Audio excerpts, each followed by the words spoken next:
কদিন ধরে বড় মাছ খাচ্ছি, মুরগি খেলাম, গরু মাংস খেলাম, কিন্তু ছোট মাছ আর খাওয়া হলো না। কারণ বাচ্চারা, আমার সাহেব সবাই আর বড় মাছও খেতে চাচ্ছে না, মুরগি গরুও খেতে চাচ্ছে না। তাই চিন্তা করে বের করেছি ছোট মাছ। ছোট মাছটা আনছে 2-1 দিন আগে, সুন্দর করে আমি বেছে ধুয়ে রাখছিলাম। এখন আমি রান্না করব। আর এই রান্নাটা হচ্ছে সেহরির জন্য।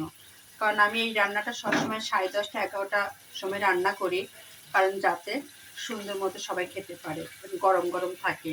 আর বিশেষ করে ভাতটাও আমি এখনই রান্না করি, আর ডাল, সবজি, ভর্তা, ভর্তাটাও রাতে করে ফেলি। ওই রাতে শুধু ডাল সবজি আমি বিকালে রান্না করে ফেলি। আর এই জন্য সেহরির জন্য একটু সবসময় আলাদাই রান্না করা হচ্ছে। কারণ বাচ্চারা হোক, সাহেব হোক, আর আমি হোক, এক তরকারি তো 2বার খাওয়া যাবে না। আর এই রাতে তো সবাই ইফতারি খেয়ে আর কিচ্ছু খেতে চায় না, যার ফলে আমি তো রান্নাটা একটু রাতেই করি। এই যেমন দেখুন না, রাত বাজে 10:30, আমি রান্নাঘরে আসলাম। এখন আমি রান্না করব এই মাছটা, তার সঙ্গে ভাত বসাই দিব, আর একটু ভর্তা করলে ভর্তা পুরাই রাখবো। এই হলো আমার আজকের রুটিন রাতে। কারণ এই ছোটো মাছটা রান্না করব আমি বেগুন দিয়ে, আলু দিয়ে, ধনের পাতা দিয়ে।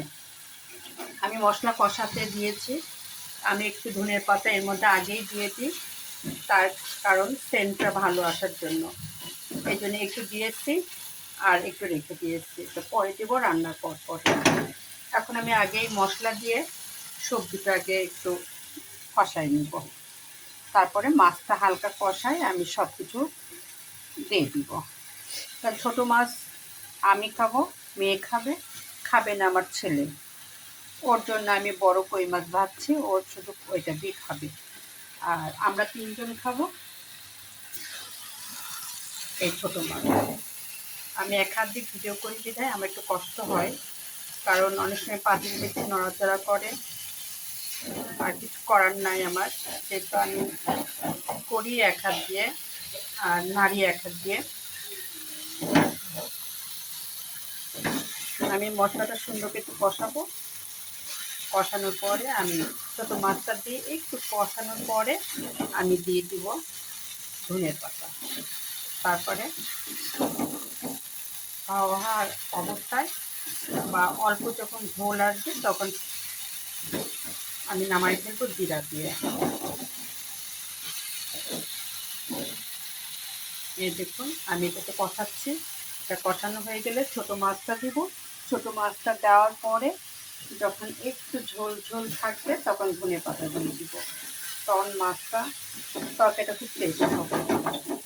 আর ছোটো মাছ দিয়ে একটু একটা খালি বেগুন কেটে দিয়েছি আর একটু আলু, অনেক টেস্ট হবে।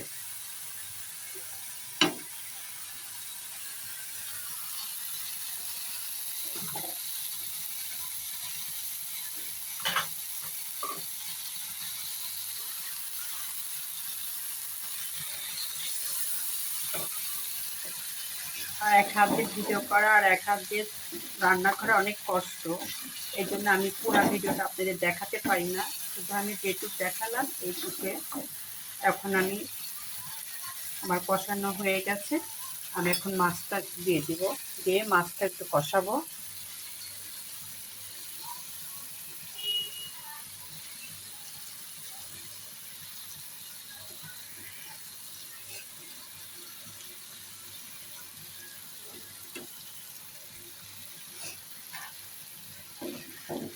ফালতুভাবে একটু নাড়া দিব, নরম মাছ, ছোটো মাছ, হালকা কষাবো।